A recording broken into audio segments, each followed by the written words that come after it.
Tonight, when I looked under the bed for my monster, I found this note instead. Gone fishing, back in a week, Gabe. What was I going to do? I needed a monster under my bed. How was I supposed to get to sleep if my monster was gone? I tried to sleep, but it wasn't the same without Gabe.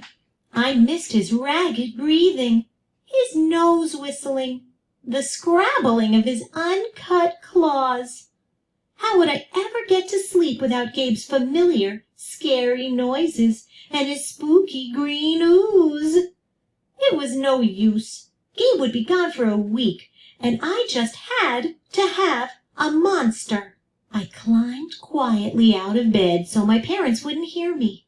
Grown-ups have some strange ideas about monsters under beds. I knocked on the floorboards, then scrambled back under my covers. I waited nervously. Would a new monster appear? What would he be like? Would his snorting be as cheerful as Gabe's? When I heard some creaking under my bed, I knew that the substitute monster had arrived. "Good evening," said a low, breathy voice. "My name is Herbert, and I will be your monster for the evening." Herbert? What kind of name is that for a monster? You don't sound scary at all. Have you ever scared a kid before? "Well, no, but I have read all the best books on the topic." Do you have long teeth and scratchy claws? I asked. "No, but I have an overbite, and I'm a mouth breather. Listen."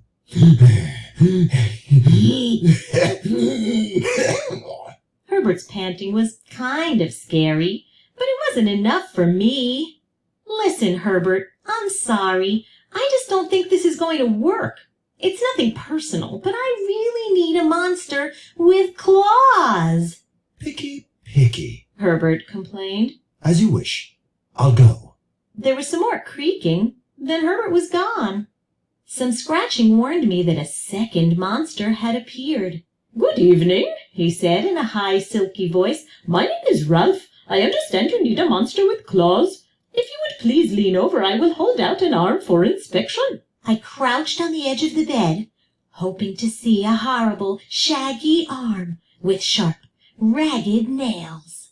Instead, I was surprised to see sleekly brushed fur with smooth, shiny claws.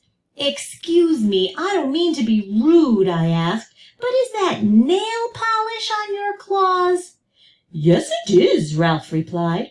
"I believe professional monsters should always be well groomed." I could tell that this was not going to work either. "I'm sorry to disappoint you, Ralph, but I need a monster with scary claws. Like Gabe's," I thought. I heard some more scratching, and I knew Ralph was gone. A minute later, a third voice from under the bed rasped, "Check out these claws, kid." I gathered my courage and peered over the edge. The claws were impressive, jagged and dark and razor sharp. So far, so good. I was a little nervous. Could you stick out your tail?" I whispered. "Sure, but don't get scared." I peeked through my fingers at the slimy tail slithering over the foot of my bed.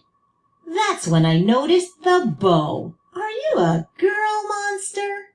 "Of course I am," she snapped. "I'm Cynthia. Do you have a problem with that?"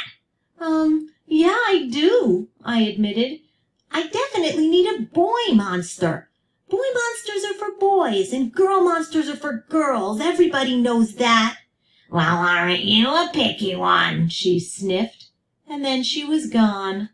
Was I being too picky? No. I knew that my monster needed to be well-clawed and menacing. The whole point of having a monster, after all, was to keep me in bed, imagining all the scary stuff that could happen if I got out. Then I heard a shuffling noise and some slobbering. A fourth monster was under my bed. "Hey, the name's Mac."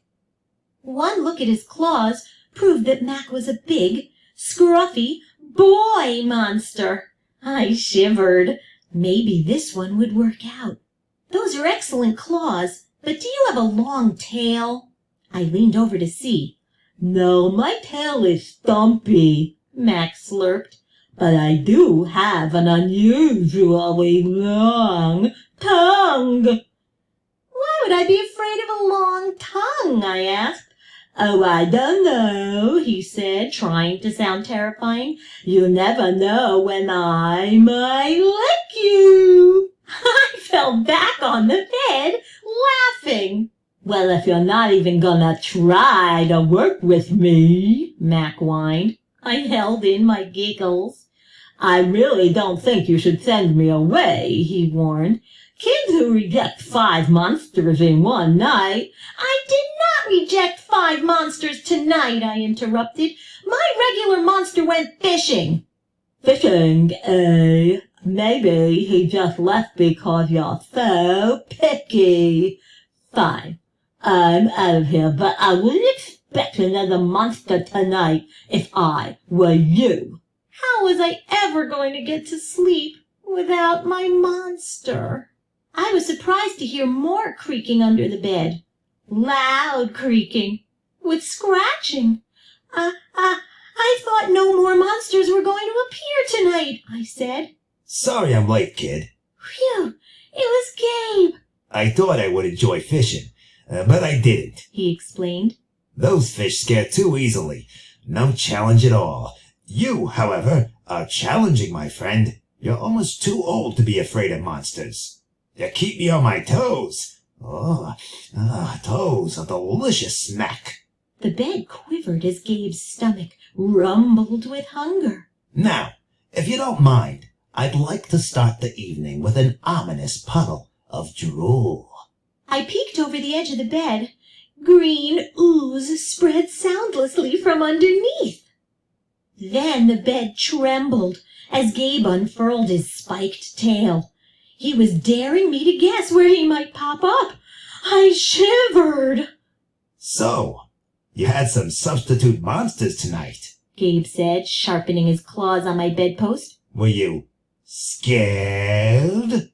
Then Gabe started tapping. I could tell he wanted to know if I still needed him. No other monster can scare me like you, I giggled, diving under my covers and pulling them up tight. Through the blanket, I heard Gabe's soft, comforting snorts. Ha! I knew it. We're made for each other, he growled. When my blanket started to slip off the bed, I knew Gabe was ready to eat. Now, if you could please stick out your foot, he said. I'd like to nibble your pinky. I yanked my blanket back up and scrunched my feet in so Gabe couldn't get them. No toes tonight, but you can have this, I offered, pushing a pillow off the bed. I didn't even hear it hit the floor. Gabe was back. The ooze was perfect. Everything was back to normal. I shivered again. I'd be asleep